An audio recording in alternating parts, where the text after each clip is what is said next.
አዎ አሁን ዓለም ወደ ንጹህና አረንጓዴ ኤነርጂ ለመሸጋገር እያደረገች ባለው ሩጭ እጅግ የሚያንጸባረቁ የኤሌክትሪክ መኪናዎችን እናያለን። አዎ ያው ሁሉም ሰው ስለ አረንጓዴ ኤነርጂ ነው የሚያወራው። ልክ ነህ። ግን የዛሬው ጥልቅ ዳሰሳችን የእነዚህ መኪናዎች ባትሪ እና ሌሎች የኢንዱስትሪ ምርቶች ከየት እንደሚመጡ የሚያሳዩ ዛሬ ማርች 29 ስለ ሰንዋይ ስክ ከሳማኤል የወጡ ሁለት አስደንጋጭ ሪፖርቶችን ይመረምራል። እና የዚህ ዳሰሳ ዋና ተልዕኮ ምን መሰለሽ? ከቤጂንግ ስምምነት ወይም አሁን ቤጂንግ ኮንሰንሰስ ከሚባለው የኢኮኖሚ ሞዴል ጀርባ ያለውን እውነተኛውን የሰው እና የተፈጥሮ ዋጋ ሚዛናዊ በሆነ መንገድ መመርመር ነው። አዎ መረጃዎችን ሳነብ በጣም የገረመኝ ነገር ቢኖር በሁዋጂያን የኢንዱስትሪ ፓርክ ውስጥ ያለውን ሁኔታ ቃል በቃል ፋብሪካ እንደ እስር ቤት ብለው ነው የሚገልጹት። በጣም ዘግናኝ ማለት ሰራተኞች በወር ከ26 እስከ $100 ብቻ ነው የሚያገኙት። ይህ እኮ ፍጹም የድህነት ወጥመድ ነው።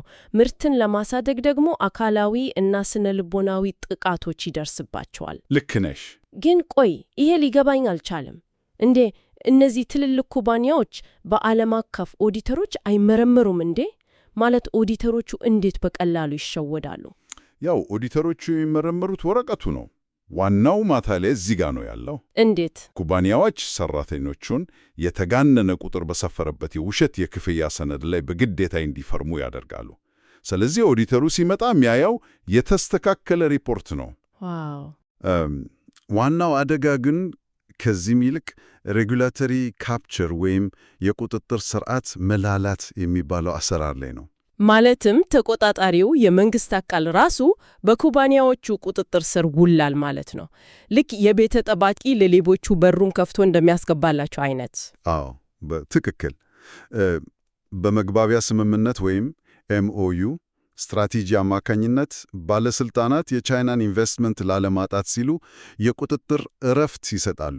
አሃ ለካ እንደዛ ነው። የሰራተኞች መብት አስከባሪ ህጎች ሙሉ በሙሉ ወደ ጎን ይባላሉ።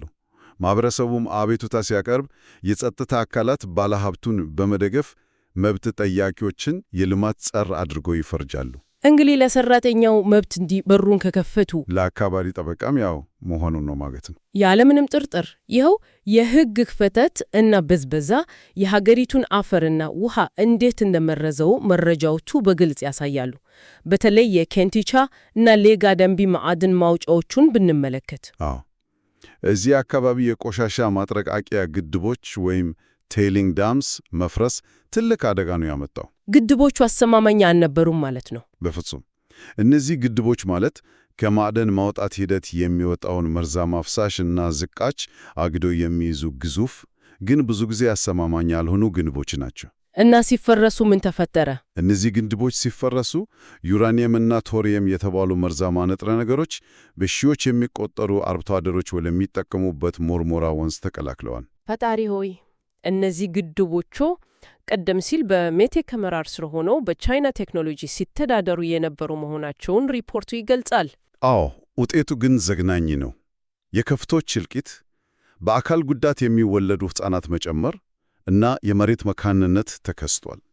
እነዚህ ከፍተኛ መርዛማ ኬሚካሎች የበዙባቸውና ለሞት የሚዳርጉ በሽቶች የሚበራከቱባቸው ስፍራዎች ቃል በቃል ካንሰር ቪሌጅስ ወይም የካንሰር መንደሮች የሆኑ ነው። ልክ ነሽ። የካንሰር መንደሮች ናቸው የሆኑት።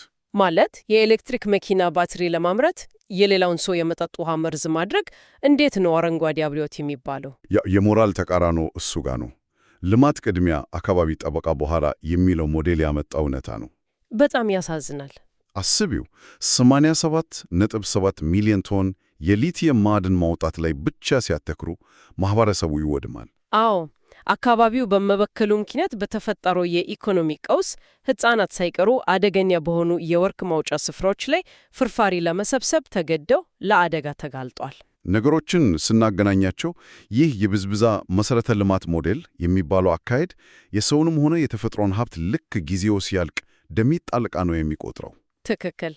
ዋናው ትኩረት ማዕድኑን አውጥቶ መውሰድ ብቻ ነው። አዎ፣ የቤጂንግና አዲስ አበባ አጋርነት ዋናኛ ትኩረት የማዕድን ፍሰቱን ደህንነት ማስጠበቅ እንጂ የሰውም ሆነ የአካባቢ ደህንነት ጉዳይ አይደለም። ይህ ደግሞ ሁላችንንም ወደ አንድ ከባድ ጥያቄ ይወስደናል። ምን አይነት ጥያቄ? ዓለም አቀፉ ማህበረሰብ ንጹህና አረንጓዴ ኢነርጂን አጥብቆ ሲሰብክ የዚህ ቴክኖሎጂ መርዛማነት፣ የካንሰር መንደበር ምስረታ እና የሕፃናት ጉልበት ብዝበዛ በታዳጊ አገራት ላይ የሚወድቅ ከሆነ እውነተኛው አረንጓዴ ልማት የማንን ሕይወት ነው የሚያለመልምለው? በጣም ጥልቅ ጥያቄ ነው።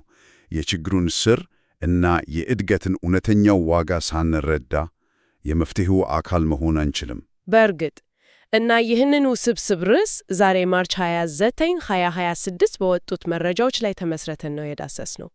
የዚህን ጥልቅ ዳሰሳ ሙሉ መረጃ፣ ሪፖርቶች እና በእናንተም ፕሮጀክት ላይ ብርሃን ለመፈንጠቅ ልትጠቀሙባቸው የምትችሏቸውን ተጨማሪ ሰነዶች በአዲሱ www.samael.inc ድረገጽ ላይ ማግኘት ይቻላል።